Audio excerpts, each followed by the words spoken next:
contrary to what you might have heard, your entire chart and all of your zodiac placements are not you.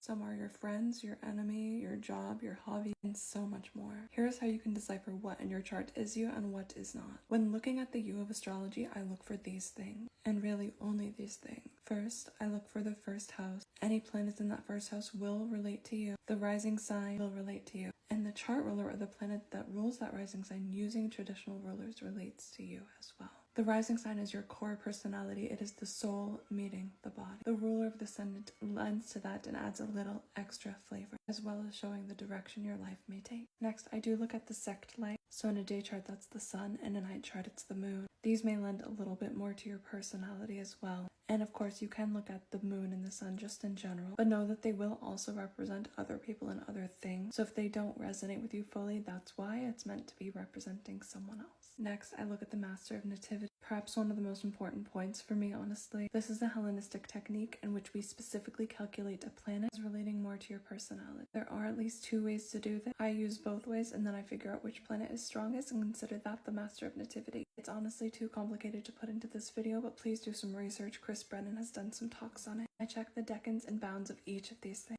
Anything outside of these things is likely not you. But the Master of Nativity is where there's some nuance, because some people come to me and they say, well, I actually relate with my Mars placement. And the truth is, that's probably their Master of Nativity. Or they have a misunderstanding of the meanings of the signs. Let's look at some chart examples where I can show you exactly how to do this. Starting with the late, great Betty White. As a Leo rising night chart, her sun and her moon actually do both speak to her. And of course, the energy of Leo, of star power, of passion, and leadership all speak to her as well. But with the sun in Capricorn, she also has the good humor of a Capricorn and the great work ethic as well, with Capricorn in the 6th house. No, Capricorns are not all work ethic. That's another rant entirely. But with the sun in the 6th house, it definitely can be. And then the communicative and mystical nature of Virgo, with the Virgo moon, may also lend to her personality. Her Master of Nativity is Venus in Capricorn, with the co-master being Saturn in Libra. So it does double down on some of those Capricorn energies. But it brings about a dash of the Libra charm as well, and the Libra justice and balance. And of course, that Libra intelligence and communication. Everything else in her chart likely represents other people and other things. The 2nd house is how she makes money, but with the moon there is an emotional tie to that. The 3rd house is her community, but with the Master of Nativity there, her community does tie into herself, her personality, and her moral. However, Jupiter in the 3rd house is not her.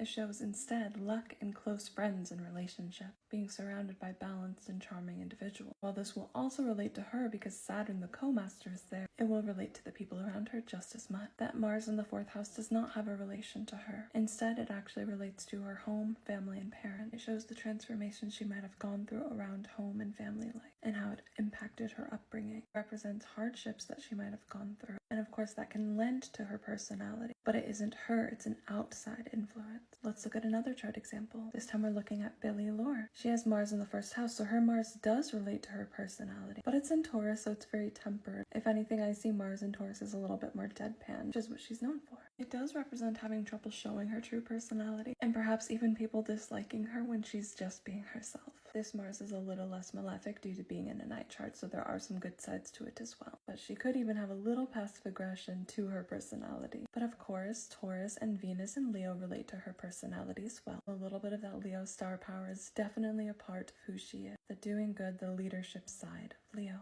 Her sect light is the moon, so Aquarius may also relate to her personality. A little bit of exile, a little out there, a little alone time. Her sun, on the other hand, likely represents other things such as her father, and will not likely speak to her personality quite as much. Her Master of Nativity are Saturn as the master and Mars as the co-master. So doubling down on some of those Aquarius and Taurus traits. The other planets in her chart are not her. Jupiter in the 5th house is actually her children, who will grow up doing quite well off, but with the obscurities of growing up in a generational famous family, because Jupiter does struggle in Virgo. Mercury in the 4th house shows the intellect of her family, and the showmanship as well, because Mercury is definitely a performer. And the 4th house is actually the father, not the mother, as modern astrology says. So Mercury represents businessmen, and we know her father is a businessman, CEO specifically. So I think that really speaks of Mercury and Leo. Scorpio in the 7th house is not her personality. Instead, it describes the traits of the person she may marry, and so on and so forth. You can understand now how each house and each planet do not represent the individual, but the things and the people in their life. I hope this helps you understand more about your astrology chart. If you need more help, check out my readings at ellieremo.com.